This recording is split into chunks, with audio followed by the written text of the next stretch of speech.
എന്തായിരുന്നു എൻ്റെ പെരുമാറ്റം, അതങ്ങനെ ഇപ്പോഴും ആവർത്തിക്കുന്നേ ഉള്ളൂ. ഒന്നും പുതിയതായിട്ടില്ല.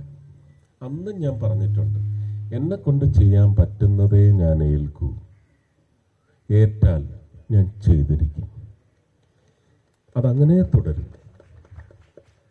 അന്ന് ഒരു പ്രത്യേകതരം ഉപപ്രചരണം കൂടി ഉണ്ടായിരുന്നു. സുരേഷ് ഗോപി ജയിച്ചാൽ കേന്ദ്രമന്ത്രി. എന്നോട് ചോദിച്ച ഈ പത്രക്കാരുടെ എല്ലാം അവരുടെ സഹോദര പ്രവർത്തകർ ചോദിച്ചപ്പോഴെല്ലാം പറഞ്ഞ എനിക്ക് മന്ത്രിയാവണ്ട. ഓപ്പണായിട്ടാണ് പറഞ്ഞത്.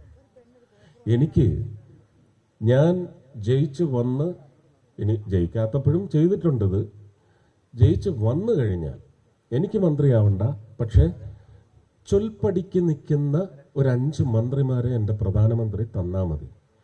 ചൊൽപ്പടി എന്ന് പറയുന്നത് മറ്റേ ചൂരിലെടുത്ത് അവിടെ നിൽക്കി, അതല്ല. ഇവർക്കെല്ലാം പ്രജ എന്ന് പറഞ്ഞാൽ, ബ്രാഹ്മണൻ എന്നൊക്കെ പറഞ്ഞാൽ ഈ വക്രമേ യവന്മാർക്കുള്ളൂ. അവരാണ് ഇപ്പൊ പുലമ്പുന്നത്. പറഞ്ഞ മനസ്സിലായ? ഒരു ഗുണവുമില്ലാത്ത ആൾക്കാരാണിത് പറയുന്നത്. അത് ചില മന്ത്രിമാരടക്കം പറയുന്നതിൻ്റെ ആത്മാർത്ഥത ഉൾക്കൊള്ളണ്ടേ?